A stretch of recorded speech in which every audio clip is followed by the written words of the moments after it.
Hey, good afternoon, everybody. It's KB5MIQ Big Boy. We're going to talk about a couple things, and I think I figured out why my video's a little hazy looking. I've always had a habit of using the front-facing camera versus the rear camera, and I did a little, hey, ham radio cat. I did a little test there, and I think that's the problem, so I'm going to try to get back to using the rear camera. Biggest reason I don't like it, I can't see the timer how long I've talked, so I'm going to just wing it, I guess. Got a couple, three things we're going to talk about today. One, QSL cards again, one of my favorite subjects. And I got a little story I want to relate to you. I said a while back that I've never run down the fact that people want to get the DXCC certificates or the WAS certificates or whatever, contest winning certificates. I ain't got no problem with that. It's never been my thing, but I like QSL cards on the wall. Well, I've told you my two grandsons are not interested in this hobby.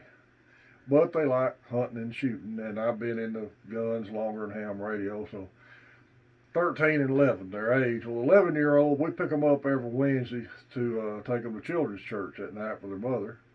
Well, one of their 11-year-old friends comes out here with them because he goes to church with them at night. Well, my youngest grandson wanted to show him the rifle he killed his deer with. He's killed both his deer with one of my rifles. So they come in here in my office. Of course, the only reason my grandsons come in here is either to get me to work on a gun or look at a gun or get a soft drink out of my beer fridge, because that's where they keep their soft drinks at.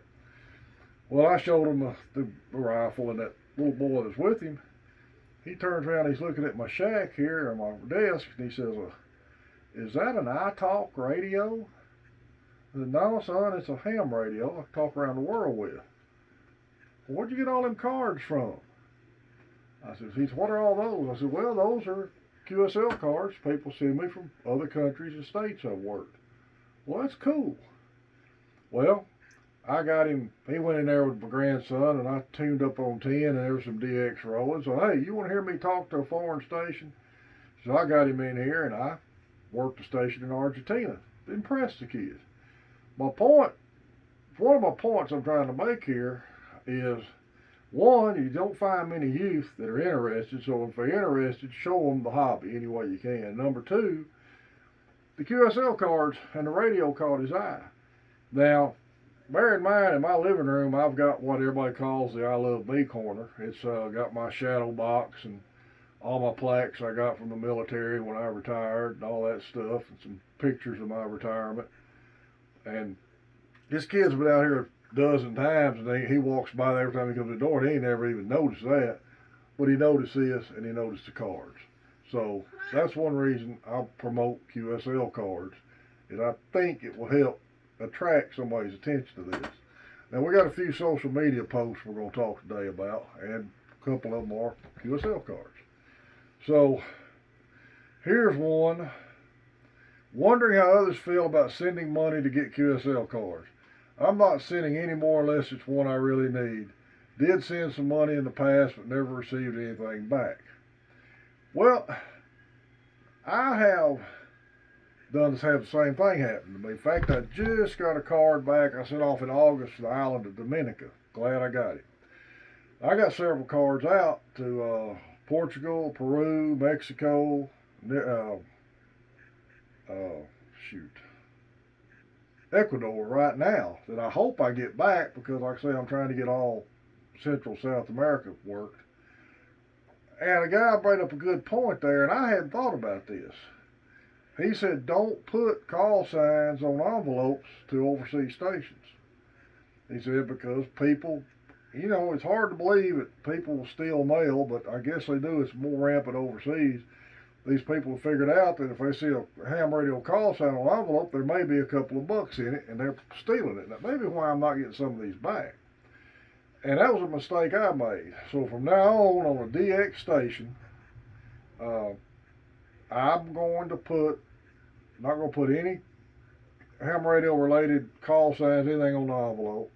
I'm going to take a piece of copier paper, fold it up, and put the card and the return envelope, and if I put a couple of bucks in the middle where it looks more like a letter, well, maybe that'll help. Who knows? I love to get cards back. And like I said in one of my earlier Well, I didn't post that video, so I'm gonna tell you what I said. I get confused sometimes.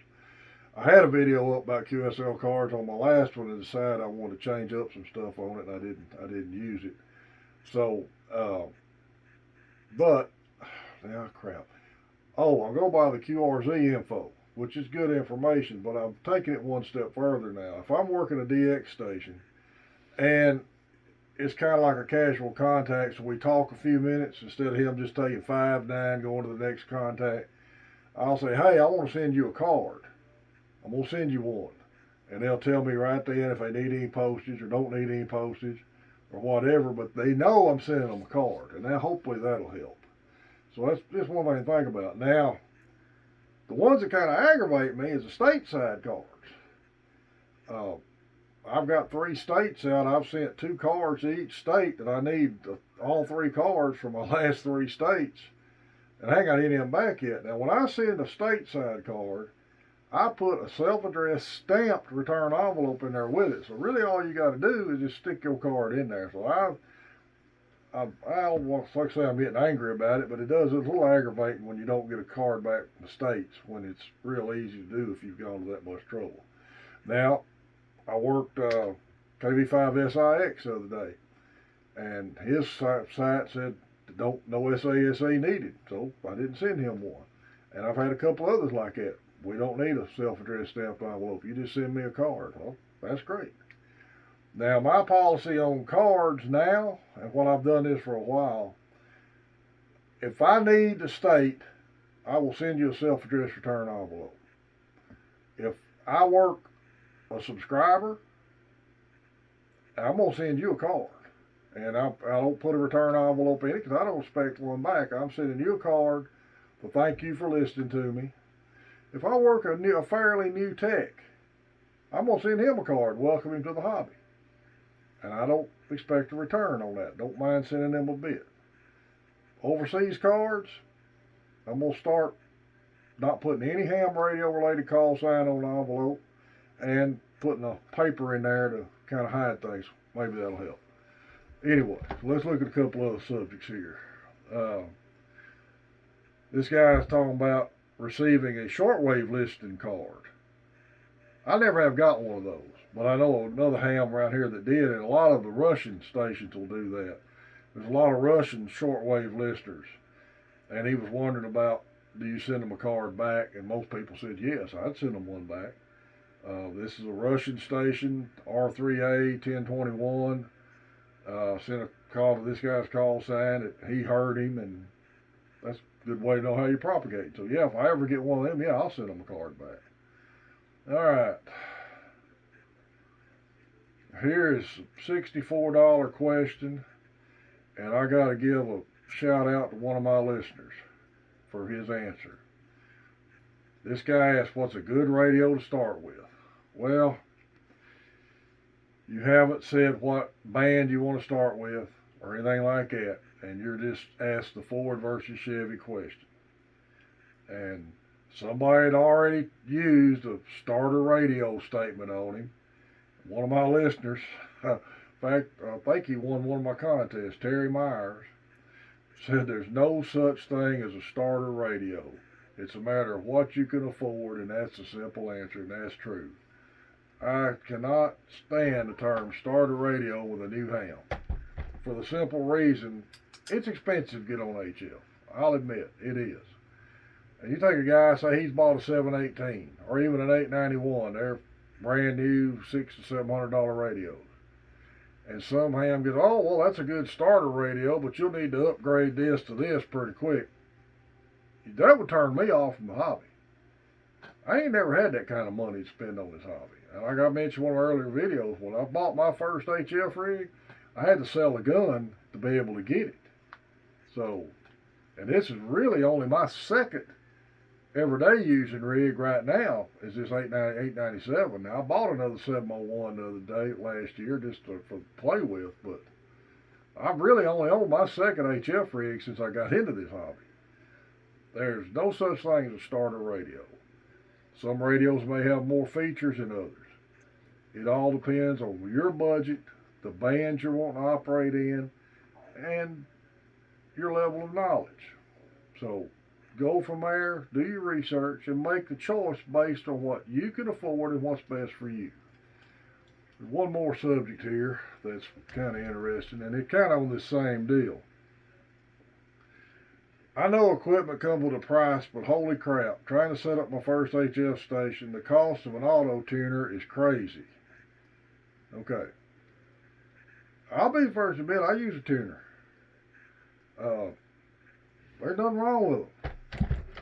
But HKV and myself, Jeff's been a ham since the 70s. I said, I got last 91. We both only bought our first tuner in the mid-2000s. You don't have to have a tuner. Make sure you cut your antenna for resonance and operate your antenna. Did that for years. And I may get hammered for saying this, but if your radio's got an SWR bridge on, meter in it, or you got a standalone SWR meter, if you cut your antenna right to begin with, I mean really close to what the formula comes out, you're not going to hurt something if you key it up enough just to get an SWR reading, and you'll know where you're at. When I set up my 160, I had to come in the house. I didn't have my Nano VNA at the time. I'd come in the house, bump it, see where I was at, go out there and cut off of it. You know, that may not be the best way to do it, especially with analyzers and everything we got now, but there's nothing wrong with doing it that way. But don't stay out of the hobby if you think you got to have every piece. I mean, don't let you not having every piece of equipment keep you out of the hobby. Tuners are nice to have, and some antennas they're required to be used with a tuner, but some are not. And like I said, it all depends on what you're using and what kind of antennas you plan on going on with and stuff like that. Tuners are good tool to have. Don't have to have it. All right, I'm gonna show y'all something on my QSL cards, and we'll talk a little bit more. I'm gonna pause this. Well, crap, I gotta start this thing back up. I always forget this. All right, ham radio cat, you're supposed to remind me of that. All right, guys, we're gonna talk about getting back on QSL cards. I've done a little something. Every one of these orange dots, and they're not stuck on the cards, they're stuck on the QSL card holder on the outside. Every one of these orange dots is a 10-meter contact. Everybody, 10 meters is booming right now, and this gives you a good idea of what you can do with 10 meters. Every one with an orange dot, 10-meter contact. Bear in mind, a lot of these were made years ago when I was a tech. But 10 meters is a fun band, and it's opening up right now, and it's a good place to open. And guys, I'm going to show you something here.